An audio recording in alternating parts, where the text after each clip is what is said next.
Sele kuqengqeleke iminyaka emihlanu abahlali belali embaxa iBojeni kuGatyane eMpuma Koloni bengcungcutheka ngenxa yokuhlaselwa yinto abathi ngoonontwayibonwa nanjengoko kungazange kubekho mntu ubanjwayo. Ziilali ezilishumi elinanye eziphantsi kweBojeni ezichaphazeleke kakhulu yaye bangapha kwama-50 abantu esele bedutyulwe basweleka ukuzawuthi ga ngoku.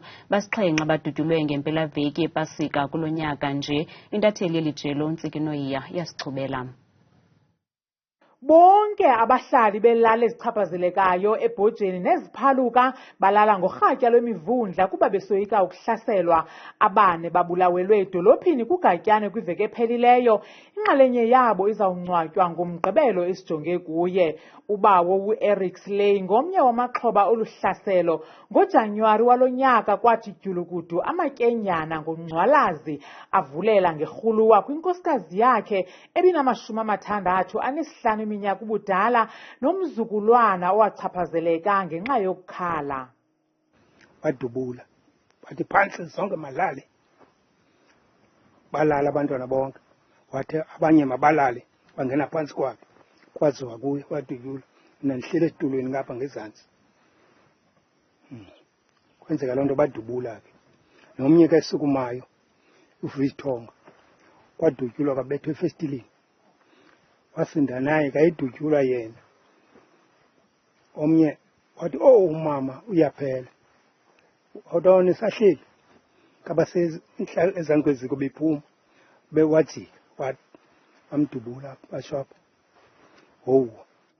Kanti inkondekazi enama-77 iminyaka budala yadutyulelwa unyana wayo okuphela kwakhe amzeleyo ngoFebruwari walo nyaka yindoda athi yankqonkqoza ngompu kwasemnyango. Lo mntu ke ngoku wenjenje apha ezantsi ecangweni lavuleka icango, wathubeleza apha phantsi kwecango. Wathi ubethubelezile wafaka umpu wawuqhoqhoqho. Ndathi awu, kwenzeke ntoni? Satsho sobabini phofu nomcebisi, kwenzeke ntoni?